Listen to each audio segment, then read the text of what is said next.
Well, time to take a look at what's making headlines in some of our newspapers. Let's start with the Business Day and take a look at that front page. Lead story this morning: leadership instability. African Bank Board ousts the CEO. Now, poor quarter and reporting error used to force his hand. African Bank CEO Kennedy Bungane was pushed out at a highly charged Directors' Affairs and Governance Committee meeting last week, at which the group's poor first quarter performance and regulatory reporting mistake to the Prudential Authority were used to force his hand. Business Day also has it on good authority that the bank had a poor showing in its first quarter of its financial year, and while this is seasonally a poor period for the lender, the quarter under review was considerably worse. Then a Middle East war is hurting business in the Western Cape. Western Cape exporters and the agricultural sector are already feeling the effects of logistical disruptions and rising input costs as a result of the Middle East war. Picture there of Agriculture Minister John Steenhuisen at the mass vaccination against foot and mouth disease in Katlehong on Saturday. And Formula One news, Russell Powers to Australian Grand Prix victory, and also state moves on cannabis reforms. Israel widens strikes as Iran mouths leadership shift, and Khalid Kachalia focused strategy needed to combat violent gangs. That's the front page of the Business Day. Let's move to the Daily Dispatch. They leading with IEC puts FACU, ANC under the microscope. Party denies flouting electoral code by hijacking Buffalo City events to campaign. Now, the Buffalo City Metro Mayor, Princess Faku, and the Eastern Cape ANC are being investigated by the Electoral Commission of South Africa over allegations of misrepresentation and misuse of municipal resources for election purposes, and they have strenuously denied the accusations.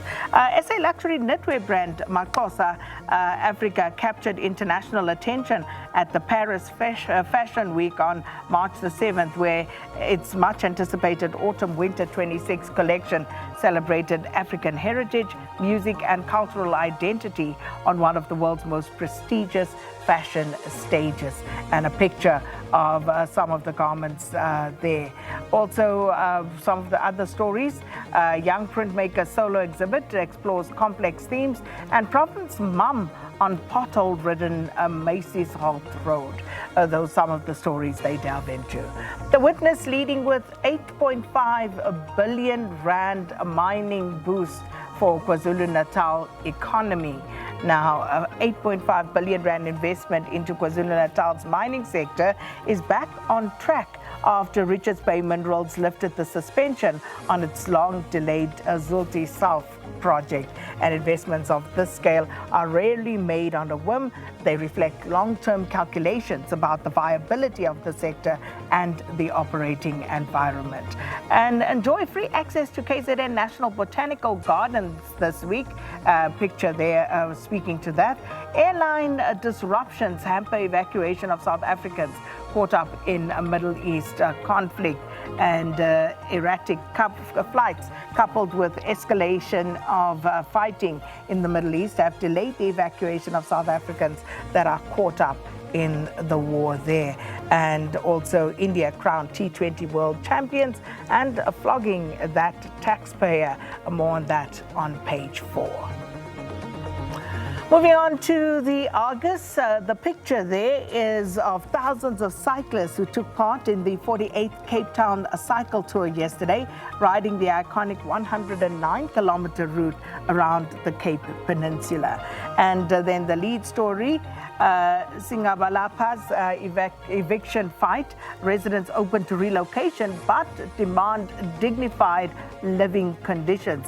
Now, the community of Singabalapa informal settlement, which has made Observatory Main Road their home for the past 8 years, has been surviving without access to water, electricity and ablution facilities. And they've expressed their willingness to relocate to a temporary relocation area after receiving an eviction notice, provided that it meets basic human rights requirements. Also, South Africans return home as Middle East conflict escalates, and mother takes a Stellenbosch University racism claim to Parliament.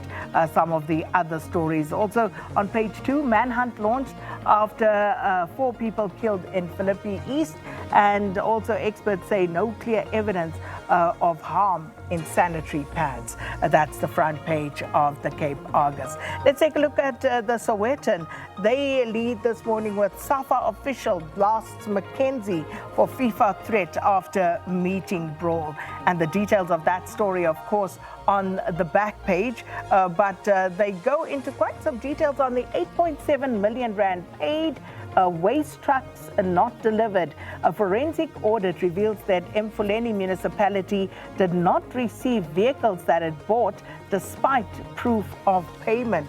And the council told to lay criminal charges and recoup a total of 16 million rand that was lost to dodgy fleet deals. And what a harrowing story, the details of which are just crazy, and it makes you wonder who should be ultimately held accountable. Do people not know what's going on in their municipalities? Losha wants more positive stories on colored people. The DA opposes Joburg workers' 10.3 billion rand pay hike, and don't panic over chemicals in sanitary pads. That's Dr. Aaron Motsoaledi. So that's the Sowetan. Let's take a look at what's making headlines in some of the other papers.